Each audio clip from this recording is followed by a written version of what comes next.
పుష్ప మూవీతో రష్మికకు pan India లెవెల్లో craze పెరిగింది. వరుసగా హిట్లు కొడుతూ సౌత్ నుండి నార్త్ వరకు ఛాన్సులు కొట్టేసింది. నేషనల్ క్రష్ గా వెలిగిపోతున్న రష్మిక కెరీర్ బిజీగా సాగుతుంది. అంతేకాదు తెలుగు తమిళ ఛాన్సులను బ్యాలెన్స్ చేసుకుంటేనే బాలీవుడ్ ఆఫర్లు ఓకే చేస్తుంది. ఇంతకీ ఈ అమ్మడు సినీ కెరీర్ ఎలా ఉందో ఈ స్టోరీలో చూసేద్దాం.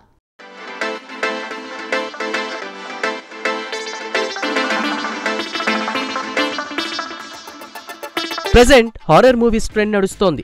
ఒక్కోసారి ప్రేక్షకుల అభిరుచులు మారిపోతాయనడానికి స్త్రీ 2 హిట్టే కారణం.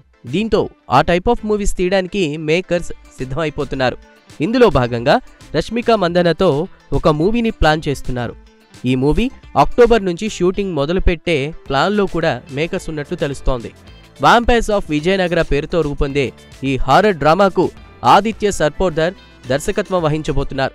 కర్ణాటకలో సుప్రసిద్ధి చెందిన పర్యాటక క్షేత్రం హంపి బ్యాక్డ్రాప్లో ఇప్పటిదాకా ఎవరూ చూపించినటువంటి సరికొత్త కథను ప్రెజెంట్ చేయబోతున్నారట.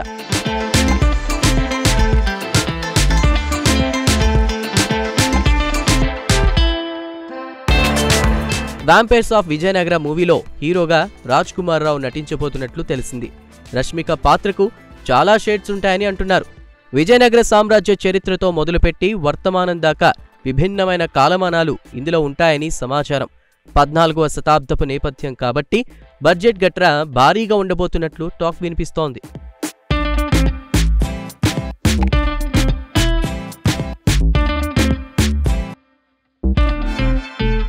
సౌత్లో ఎంత డిమాండ్ ఉన్నా హిందీ అవకాశాలు మాత్రం రష్మిక వదలడం లేదు. డిసెంబర్ 6 రష్మిక చేస్తున్న 2 సినిమాలు పుష్ప 2 ది రూల్, చావా ఒకే రోజు రిలీజ్ కాబోతున్నాయి. ధనుష్ నాగార్జునతో చేసిన కుబేరా షూటింగ్ కీలక దశలో ఉంది. రాహుల్ రవీంద్రన్ దర్శకత్వం వహిస్తున్న ది గర్ల్ ఫ్రెండ్ ఈ ఏడాదే ప్లాన్ చేస్తున్నారు.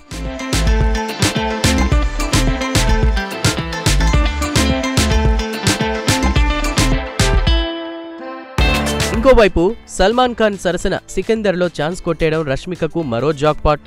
సందీప్ రెడ్డి వంగ యానిమల్ చేశాక శ్రీవల్లి రేంజ్ ఎక్కడికో వెళ్లిపోయింది. తెలుగు తమిళ ఛాన్స్లను బ్యాలెన్స్ చేసుకుంటూనే హిందీ ఆఫర్స్ వస్తే మాత్రం వీలైనంత నో చెప్పడం లేదట ఈ అమ్మడు.